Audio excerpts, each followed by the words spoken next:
मैं कन्नौज की जनता के लिए मेरा एक ही मैसेज है कि मैं कन्नौज का ही रहने वाला हूँ, कन्नौज की जनता के बीच का हूँ, कन्नौज की जनता के बीच से ही निकल कर आया हूँ। मैं अपने पिताजी के कारण से राजनीति में नहीं आया हूँ। कोई इस प्रकार का माहौल था कि गठबंधन को हराना बिल्कुल असंभव होगा, और उस समय पर भी यहाँ से भारतीय जनता पार्टी का जीत जाना यह बताता है कि जब हम पिछली बार जीत गए तो इस बार तो फिर कोई चुनौती नहीं है। देखो, उनका गढ़ था और मेरा घर है, गढ़ में और घर में अंतर होता है। जो लोकल के मुद्दे थे वो लगभग मुद्दे हल हो गए हैं। जैसे सबसे बड़ा मुद्दा गुंडागर्दी का था यहाँ के ऊपर, तो गुंडागर्दी समाप्त हो गई है। नमस्कार, आप देख रहे हैं संपन्न भारत। मैं नीरज द्विवेदी। इस समय हम सबसे हाई प्रोफाइल सीट इस समय कन्नौज में है, और कन्नौज में हमारे साथ यहाँ के सांसद सुब्रत पाठक जी हैं। हम बात करेंगे किन किन मुद्दों पर इनकी तैयारियां हैं और क्या क्या चुनौतियां हैं। सर नमस्कार, आपने हमें समय दिया। आप यहाँ से चुनाव की क्या क्या तैयारियां हैं, पहले हम इस पर बात करें। नहीं, चुनाव की सभी तैयारियां हैं, और हम लोग कोई चुनाव के टाइम पर चुनाव की तैयारी नहीं करते। हम लोग तो लगातार संगठन के लिए काम करते हैं, जनता के लिए काम करते हैं। हमारी तैयारियां तो 12 मास चलती हैं। यहाँ से पिछली बार डिम्पल यादव जी यहाँ से चुनाव लड़ी थी, और जो हार का अंतर था वो बड़ा कम था। उसको आप कैसे देखते हैं? नहीं, उस समय पर गठबंधन भी था, सपा बसपा का एक बड़ा गठबंधन था, और वो गठबंधन कोई इस प्रकार का माहौल था कि गठबंधन को हराना बिल्कुल असंभव होगा, और उस समय पर भी यहाँ से भारतीय जनता पार्टी का जीत जाना यह बताता है कि जब हम पिछली बार जीत गए तो इस बार तो फिर कोई चुनौती नहीं है। हाँ, लेकिन समाजवादी पार्टी का गढ़ कहा जाता है कन्नौज, जहाँ से हमेशा समाजवादी पार्टी की सीट ये रही है, और उस गढ़ को तोड़कर आपने उस गढ़ को तोड़कर यहाँ से जीत हासिल की थी। लेकिन इस बार तेज प्रताप यादव चुनाव लड़ने वाले थे, लेकिन फिर कुछ लड़ाइयाँ ऐसी थीं कि स्वयं अखिलेश यादव को आना पड़ा। देखो, उनका गढ़ था और मेरा घर है, गढ़ में और घर में अंतर होता है जी। तो स्वाभाविक है तेज प्रताप आते तो यहाँ पर लड़ाई में भी नहीं आ पाते। क्या यही वजह, ये प्रमुख कारण है कि तेज प्रताप को जब अखिलेश यादव ने समझा कि इसकी जमानत जब्त हो जाएगी और यहाँ पर समाजवादी पार्टी का अस्तित्व ही समाप्त हो जाएगा, तो समाजवादी पार्टी के अस्तित्व को बचाना था तो अखिलेश यादव को आना था, उनकी मजबूरी है। इस बार क्या क्या चुनौतियाँ रहेंगी? आप अगर जीतते हैं तो क्या क्या जनता के लिए? देखो, हम लोगों की वही प्राथमिकता है। वो सबसे पहले अभी भी जो लोगों को अभी तक आवास नहीं मिल पाए हैं, जिनको प्रधानमंत्री योजना से, तो उनको आवास दिलाना। अन्य केंद्र प्रदेश सरकार की कोई योजना अगर कोई पात्र अभी तक छूटा है तो उसको ढूंढ कर उसको पूरा करना।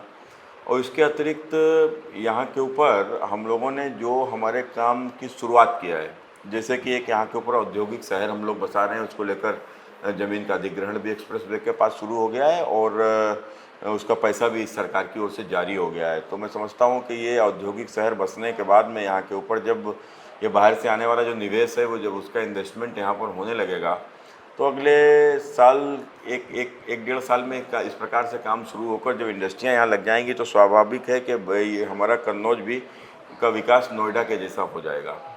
और साथ ही साथ यहाँ के ऊपर जैसे एक पराली की बड़ी समस्या होती है, किसान की जो पराली है उसको जलाता है, उससे पर्यावरण को भी नुकसान पहुँचता है।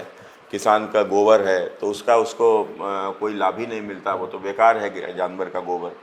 तो उसको यूज़ करें तो यहाँ पर उसको बायोगैस का प्लांट एक सरकार की ओर से, और हम लोगों ने ठठिया के पास 15 एकड़ में, तो ये दो ऐसे हमारे काम हैं जिनके माध्यम से यहाँ के किसानों को एक सीधा लाभ होगा। उसकी हम पराली भी खरीदेंगे और उसके हम गोबर भी खरीदेंगे। लोकल मुद्दे और क्या होंगे आपके, जो यहाँ लोकल जनता के लिए, जो आपके, वो तो केंद्रीय मुद्दे जो चल रहे हैं, केंद्रीय योजनाएं जो चल रही हैं वो तो मिलती रहेंगी। जो लोकल के मुद्दे थे वो लगभग मुद्दे हल हो गए हैं। जैसे सबसे बड़ा मुद्दा गुंडागर्दी का था यहाँ के ऊपर, तो गुंडागर्दी समाप्त हो गई है। तो ये माफियाबाद ये पूरी तरीके से योगी आदित्यनाथ ने समाप्त ही कर दिया है, और इसके अतिरिक्त लोकल जो भी मुद्दे आते हैं उन पर हम लोग काम करते ही हैं। अच्छा, 400 पार का जो नारा है मोदी जी का, पहले फेज का जो चुनाव खत्म हुआ है, क्या वो नारा अभी भी है या फिर कहीं डगमगाता हुआ नजर आ रहा है? नहीं, देखो, पहले फेस और दूसरे फेस ये तो एक माहौल बनाया जाता है। विपक्ष अगर माहौल नहीं बनाएगा, विपक्ष को वोट कौन देगा? दूसरा, विपक्ष में जिस प्रकार की निराशा है कि आज बूथ पे बसते ही विपक्ष के नहीं लग रहे हैं। कई बूथ ऐसे हम लोगों ने देखे, ये पहले चरण में, दूसरे चरण में। तो कुल मिलाकर जिस विपक्ष का कार्यकर्ता इतना हताश हो उस विपक्ष के पास में कोई योजना ना हो, तो स्वाभाविक है कि वो केवल एक अपना माहौल बनाने के लिए इस प्रकार का झूठ फैलाते हैं। जैसे 2022 में हम पहले चरण में सारी सीटें जीत गए और जब रिजल्ट आया तो कोई सीट वो नहीं जीते। तो ये स्वाभाविक है कि वो इस प्रकार के माहौल बनाने के लिए इस प्रकार का झूठ प्रोपेगेंडा तो रचेंगे। अभी आप इसके पहले खजुराहो हो गया और सूरत हो गई, जहां से कांग्रेस प्रत्याशी के पर्चे वापस हो गए। अभी आज की खबर है इंदौर में उन्होंने कांग्रेस छोड़कर भारतीय जनता पार्टी में शामिल हो गए।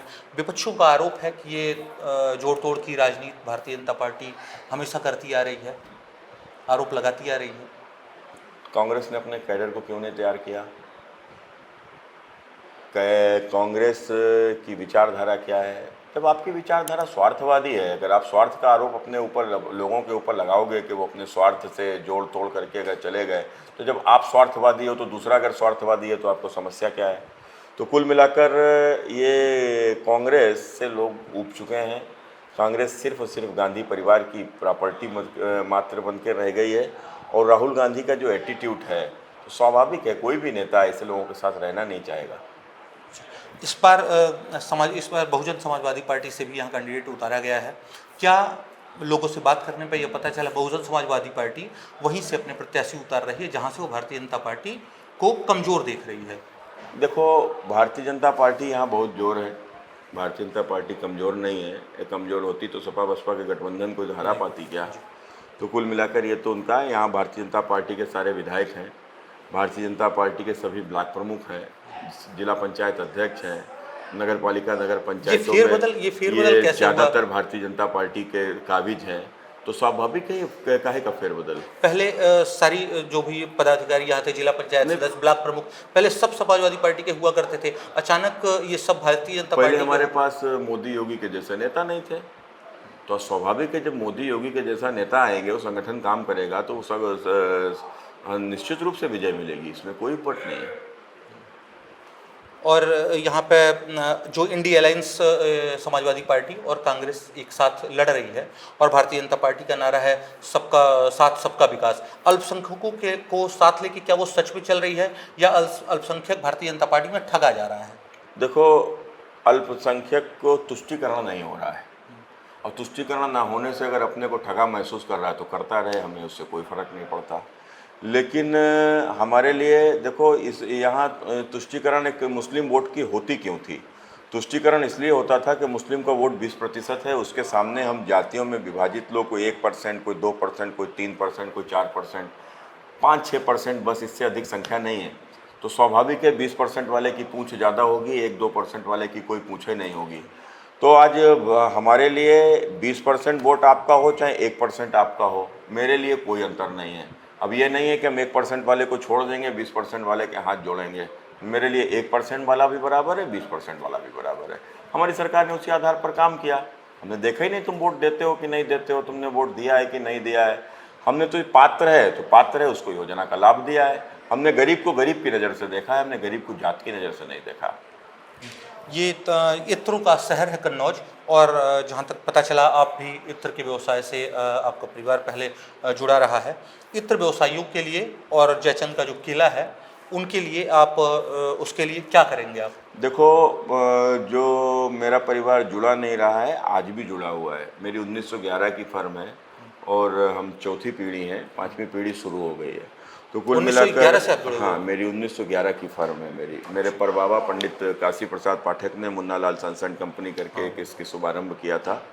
तो आज हम लोग चौथी पीढ़ी और मेरी 5वीं पीढ़ी भी अब इस व्यापार में आ गई है और हम लोग काम करते हैं।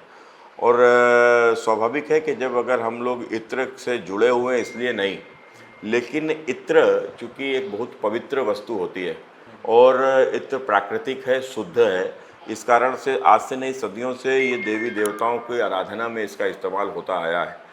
अब इसका प्रचार प्रसार ना होने के कारण से, लोगों को सही जानकारी ना होने के कारण से, सही चीज़ें ना मिल पाने के कारण से इत्र के नाम पर तमाम परफ्यूमरी आइटम बिकते हैं और उनका सही इस्तेमाल पूजा में होना तो नहीं चाहिए, लेकिन लोग करते हैं। तो कुल मिलाकर इसका सही से हम लोग इसको प्रचार प्रसार कर सकें। कुल मिलाकर इत्र बनाना आसान है, लेकिन उसको बेचना उतना आसान नहीं है।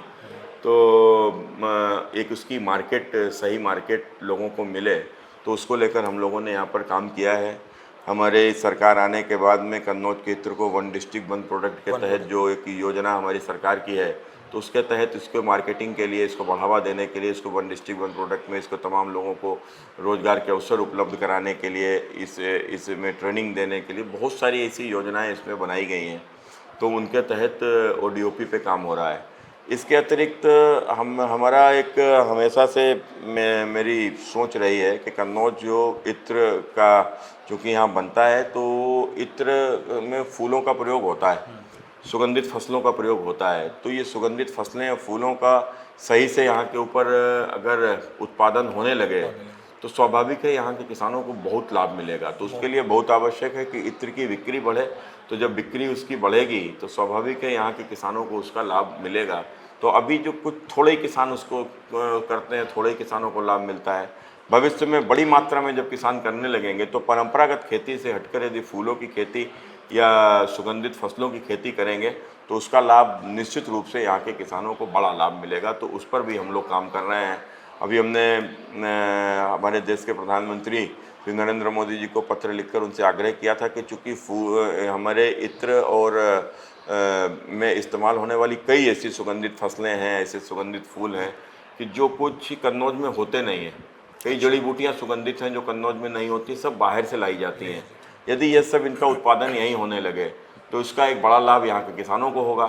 तो प्रधानमंत्री जी ने उसमें आदेश करके और कि जो इसके रिसर्च हो तो उसको रिसर्च के लिए आदेश कर दिया है। तो अब यहाँ के जो हमारी 14 आइटम ऐसे हैं जो जिनको हमने लिख के दिया था, तो उनको लेकर रिसर्च चालू हो चुकी है।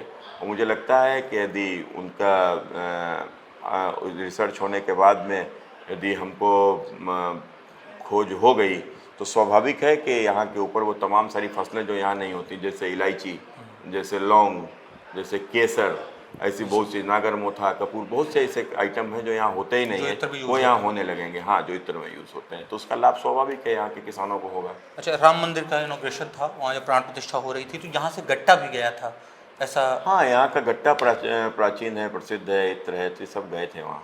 आलू भी गया था यहाँ का। किसान आलू करता है तो आलू के लिए भी कन्नौज जाना। अच्छा, आलू की मंडी बहुत बड़ी है यहाँ पर एशिया की। तो मतलब आलू, गट्टा और इत्र, ये सारी चीज़ यहाँ से प्राण प्रतिष्ठा में गई थी। अच्छा, जीत का आप यहाँ से जीतते हैं तो जीत पिछली बार 12,000 का अंतर जो नॉमिनल कम अंतर है लोकसभा में, इस बार जो जीत का अंतर होगा वो किससे आप देखते हैं, कैसे देखते हैं? नहीं, अब देखो, जब पिछली बार 12,000 से जीते थे तो फिर सपा बसपा गठबंधन से जीते थे, तो बसपा का जितना वोट इस गठबंधन से बाहर होगा उतनी हमारी जीत होगी। अच्छा, आप कन्नौज की जनता को क्या मैसेज देना चाहेंगे? मैं कन्नौज की जनता के लिए मेरा एक ही मैसेज है कि मैं कन्नौज का ही रहने वाला हूँ, कन्नौज की जनता के बीच का हूँ, कन्नौज की जनता के बीच से ही निकल कर आया हूँ। मैं अपने पिताजी के कारण से राजनीति में नहीं आया हूँ। तो स्वाभाविक है कन्नौज की जनता के आशीर्वाद के कारण से ही राजनीति में आया हूँ, स्थापित हुआ हूँ। कन्नौज की जनता ने मुझे प्यार दिया है और कन्नौज की जनता ने ही अपने आशीर्वाद देकर मुझे कन्नौज का सांसद चुना है। तो बस मैं जनता से यही कहूँगा कि आपने जिस प्रकार से मुझे प्यार दिया, इसी प्रकार से इस बार देश के प्रधानमंत्री नरेंद्र मोदी जी को एक बार और आशीर्वाद देते हुए आपको उनको फिर से प्रधानमंत्री बनाएं, यही मेरी कन्नौज की जनता से प्रार्थना है। चलिए, बहुत बहुत धन्यवाद, आपने हमको समय दिया, बात किया संपन्न भारत से। आपने सांसद जी से बात की, जो जिन मुद्दों पर चुनाव लड़ रहे हैं और क्या क्या आगे चुनौतियाँ हैं, इन सब बारे में इन्होंने बताया। आप देखते रहिए संपन्न भारत। नमस्कार।